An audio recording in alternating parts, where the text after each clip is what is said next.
12 décembre 1905. La parole de Dieu est féconde et fait germer la vertu. Je poursuivais dans mon état habituel et, dès sa venue, Jésus béni me dit : Ma fille, quand la créature fait le bien, une lumière émane d'elle et va vers le Créateur. Cette lumière donne gloire au Créateur de la lumière et embellit l'âme d'une bonté divine. Ensuite, je vis mon confesseur prendre le livre, écrit par moi, pour le lire. Il était accompagné de notre Seigneur qui dit : Ma parole est pluie. Elle est féconde comme la pluie est féconde pour la terre.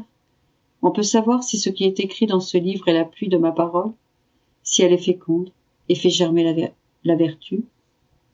« 12 décembre 1917.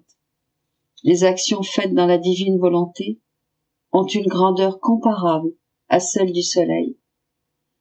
Poursuivant dans mon état habituel, je me fondais dans la sainte volonté de mon doux Jésus. Je priais, aimais et faisais réparation. Jésus me dit : Ma fille, voudrais-tu une comparaison concernant les actions faites dans ma volonté ? Regarde les cieux. Tu y trouves le soleil, une boule de lumière qui a ses limites et sa forme. Cependant, la lumière qui provient de l'intérieur de ses limites remplit toute la terre et tout l'espace, pas un espace limité, mais partout où se trouve de la terre, des montagnes et des mers, les investissant de sa lumière majestueuse et de sa chaleur bienfaisante. Il est le roi des planètes, il a la suprématie sur toutes les choses créées. Telles sont les actions faites dans ma volonté, et même plus. En faisant ces actions par sa propre volonté, la créature agit de façon pauvre et limitée. Même si elle entre dans ma volonté, ces actions prennent des proportions immenses. Elles investissent tout, donnent lumière et chaleur à tout, règnent sur tout, et acquièrent la suprématie sur toutes les actions des créatures. Ainsi, l'âme gouverne, commande et conquiert. Quoique petite en soi, les actions faites dans ma volonté subissent une incroyable transformation, chose qu'il n'est même pas donné aux anges de comprendre. Il n'y a que moi qui puisse mesurer la juste valeur des actions faites dans ma volonté. Elles sont le triomphe de ma gloire, le déversement de mon amour, le parachèvement de la création. Elles me récompensent pour la création elle-même. Par conséquent, ma fille, avance toujours plus avant dans ma volonté. « 12 décembre 1926. Lamentation de Jésus dans sa passion, en voyant sa tunique tirée au sort. Comment Adam, avant le péché, était habillé de lumière et a éprouvé le besoin de se couvrir après avoir péché. Je faisais mes actes habituels dans le fiat suprême, et mon Jésus adoré sortit de moi et me dit : Ma fille, au cours de ma passion, une lamentation est sortie de moi, des profondeurs de mon cœur, tourmenté, avec une immense tristesse. Ils se sont partagés mes vêtements, et ils ont tiré au sort ma tunique. Combien j'ai souffert de voir mes vêtements partagés entre mes bourreaux, et ma tunique tirée au sort. C'était le seul objet que je possédais, et qui m'avait été donné avec tant d'amour par ma douloureuse maman. Et maintenant, non seulement ils m'en dépouillaient, mais ils en faisaient un jeu. Mais sais-tu ce qui me transperçait le plus ? Dans ces vêtements, Adam me devenait présent, revêtu du vêtement de l'innocence et couvert de l'invisible tunique de ma suprême volonté. En le créant, la sagesse incarnée agit mieux qu'une mère très aimante. Plus qu'avec une tunique, elle le revêtit de la lumière éternelle de ma volonté. Un vêtement qui n'est pas susceptible d'être défait, divisé ou enlevé. Un vêtement qui devait servir à l'homme de préserver en lui l'image de son Créateur, les dons qu'il avait reçus et qui devaient le rendre admirable et saint en toutes choses. De plus, il était ainsi revêtu du vêtement de l'innocence. Et Adam, en Éden, par ses passions, a divisé les vêtements d'innocence et tiré au sort la tunique de ma volonté, un vêtement incomparable et d'une radieuse lumière. Ce que fit Adam en Éden a été répété sous mes yeux sur le mont du Calvaire. En voyant mes vêtements divisés et ma tunique tirée au sort, symbole du vêtement royal donné à l'homme, ma souffrance était si intense que j'en ai fait une lamentation. J'y voyais les créatures faisant leur propre volonté et tirer ma volonté au sort. Et toutes les fois où elles divisent le vêtement d'innocence par leur passion. Tous les biens sont enclos en l'homme, en vertu de ce vêtement royal de la divine volonté. Une fois tiré au sort, l'homme n'est plus couvert, il perd tous les biens, parce qu'il lui manque le vêtement qui les gardait enclos en lui. Ainsi, aux nombreux maux que font les créatures, en faisant leur propre volonté, elles ajoutent le mal irréparable de tirer au sort le vêtement royal de ma volonté, un vêtement qui ne peut pas être remplacé par un autre vêtement. Ensuite, mon doux Jésus se montra lui-même, en train de placer ma petite âme dans un soleil, et de me maintenir de ses saintes mains dans cette lumière qui, me couvrant complètement en dehors comme en dedans, m'empêchait de voir autre chose que de la lumière. Et mon bien adoré ajouta: Ma fille, en créant l'homme, la divinité l'a placé dans le soleil de la divine volonté, et toutes les créatures avec lui.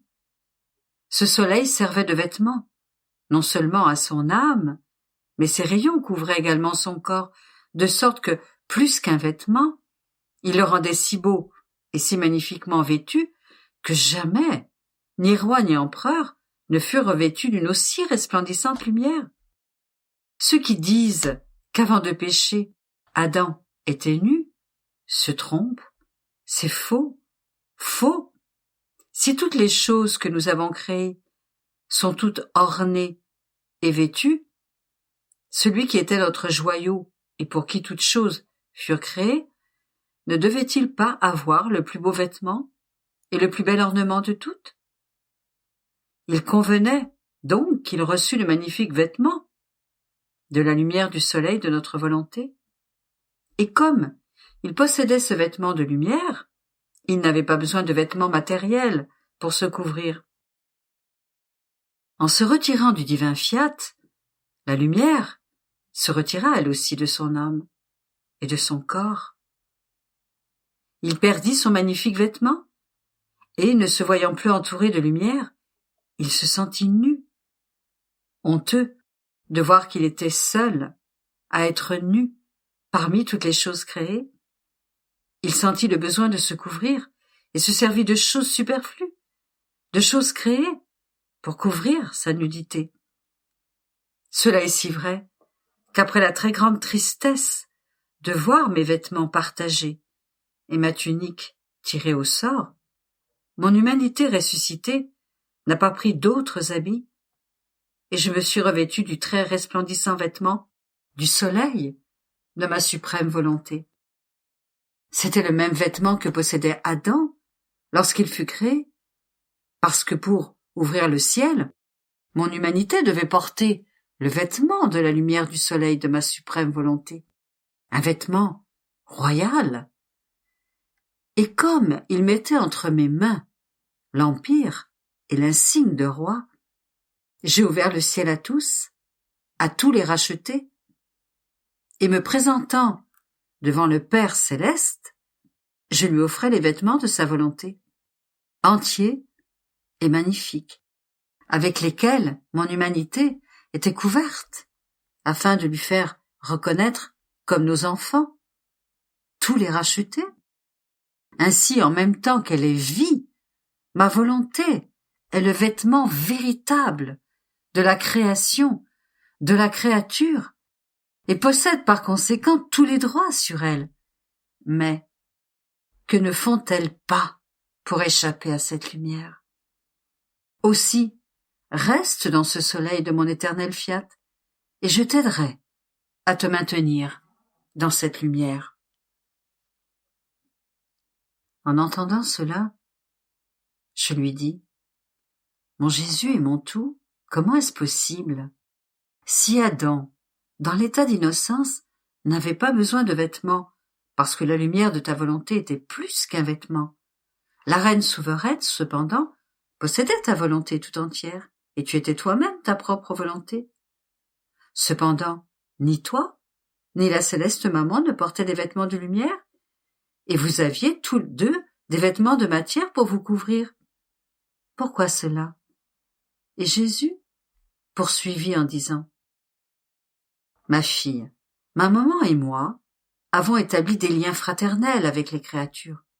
Nous sommes venus relever une humanité déchue et avons par conséquent adopté les misères et les humiliations où elle était tombée, afin d'expier pour les créatures au prix de notre vie. Si elle nous avait vus revêtus de lumière, qui aurait osé nous approcher et nous fréquenter? Et au cours de ma passion, qui aurait osé me toucher? La lumière du soleil de ma volonté les aurait aveuglés et terrassés. Je devais par conséquent faire un plus grand miracle, en cachant la lumière dans le voile de mon humanité, et apparaître comme un des leurs, parce que mon humanité représentait non pas Adam innocent, mais Adam déchu. Et je dus alors me soumettre à ces mots, les prenant sur moi comme s'ils étaient les miens, afin d'expier pour eux devant la divine justice. Mais, en ressuscitant après la mort, représentant Adam innocent, le nouvel Adam, j'arrêtai le miracle de garder caché les vêtements du soleil resplendissant de ma volonté, dissimulé sous le voile de mon humanité, et je suis resté revêtu d'une très pure lumière. Et c'est avec ce vêtement royal éblouissant que j'ai fait mon entrée dans la patrie céleste, laissant la porte ouverte, qui était demeurée fermée jusqu'alors, pour laisser entrer ceux qui m'avaient suivi. Par conséquent, en ne faisant pas notre volonté, il n'y a pas de bien que la créature ne perde, et il n'y a pas de mal que la créature n'acquiert.